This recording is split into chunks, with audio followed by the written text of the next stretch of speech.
Hey there, I'm Jason, and we're going to talk about some of the easy repairs to do on the trumpet.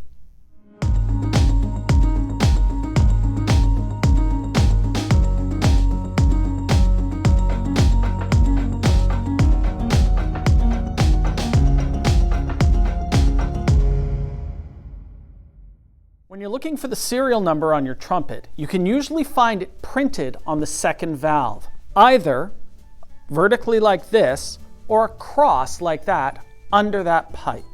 You may also find it on the other side of the second valve. The most frequent problem with brass instruments that have valves is those valves sometimes get stuck. When that happens, you need to lubricate the valve in order to make sure that it can move freely when the button's depressed. Here's how I do it. The first thing you want to do is loosen the top cap for the sticking valve. You don't ever want to loosen more than one at a time because you don't want to mix up the order that they go in. To do that, use this top cap right here and loosen it. If you're having any trouble loosening that top cap, that's where the rubber wrench comes into play. You slide it over the top cap, tighten it around, and then loosen it that way. Once the top cap is loosened, you should be able to remove the entire valve. Using the valve oil, apply a stream of it across the top of this silver part. Be careful you don't hold it over your clothes. You don't want to stain them. Then, place the valve back inside the casing all the way. Push the valve down from the finger button, about halfway is fine, and then tighten it clockwise until it clicks into place. Like that. Once that's done, you can tighten the top cap again. And then work the oil in by depressing the valve a few times to ensure that it's spread evenly.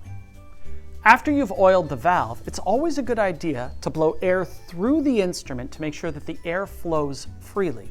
If the valve's been put back in incorrectly, you'll know it right away. As long as the air flows freely, you have nothing to worry about. But if you get that sensation that there's a blockage inside the trumpet, chances are that the valves haven't been put back in properly.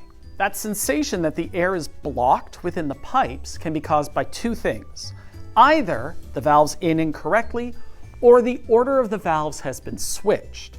You want to make sure that valve number 1 is closest to the mouthpiece. If you blow through, and no air will get through, or it feels that the pipe is constricted, once again, loosen the top cap, check to make sure that it's valve number 1 and it's stamped right up here, and then put it back in, and again, depress using the finger button about halfway, spin it clockwise until it clicks,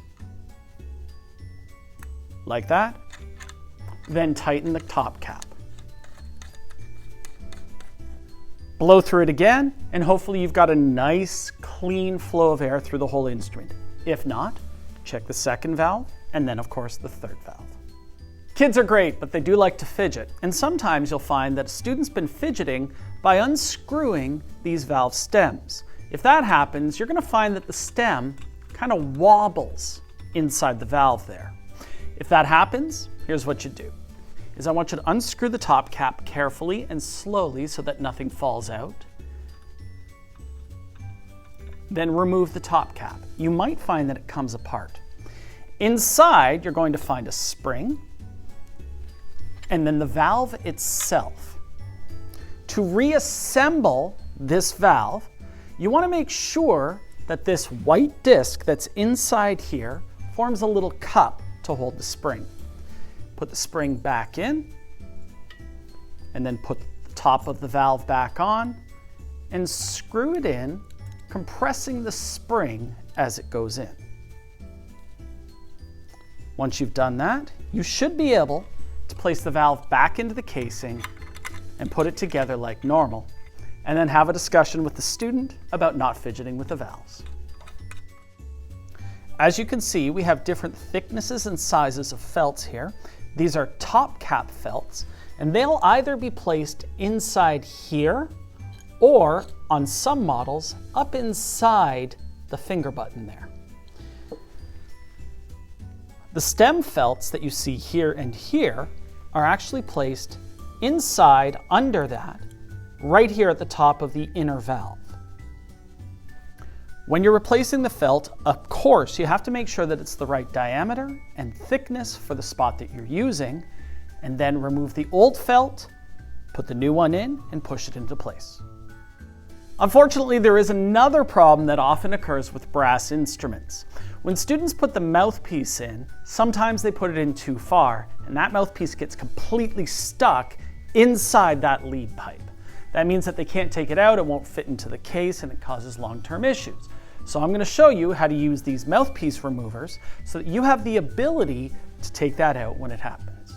There are two common kinds of mouthpiece puller that you're going to see. One is like this, and the other one is like this. I'm going to talk about this one first. As you can see, it has a space up at the top here where the mouthpiece cup is going to be gripped from underneath. Down here, it has these adjustable slides that are going to grip around the shank of the mouthpiece right where it goes into the lead pipe. And these screws adjust the height here so you can get the right fit. Here's how you use it. Ensuring that these slides are open, put the puller up and under the mouthpiece and make sure that this top piece fits right under the cup. Then slide these in and make sure that they're above where the lead pipe begins and touching only the bottom of the mouthpiece as it enters the lead pipe. You'll then tighten the slides so that they're going to grip the mouthpiece the way you need them to. Once that's fit well in there, you can start screwing this in order to make sure that it's going to push against this lead pipe and pop the mouthpiece out. Tighten each side equally, alternating as you go. This Bobcat style had a previous version that looked a lot like this. With this one though, it came with a series of different sized collars that you would slide into the bottom of it to give the right fit around the bottom instead of those slides that you saw in the previous one. If you do not have an assortment of these collars though, this tool won't work for you. This style of mouthpiece puller works very similarly. This piece here is going to slide up under the cup, and then these arms are going to go down around the shank of the mouthpiece and rest against the lead pipe. You then tighten the screw, and it provides pressure to pop that mouthpiece out and make sure that the mouthpiece can be cleaned after. This process also works with the instrument laying down on a table if you'd feel more secure doing it that way. Is there any sound for a music teacher that's more identifiable than when a mouthpiece gets dropped and hits the floor? And when that happens, you know there's going to be a dent down there in the shank. That dent can affect the sound quality and lead to problems like getting the mouthpiece stuck in the instrument. Here's how you fix it. You're going to need a truing tool and a rawhide hammer.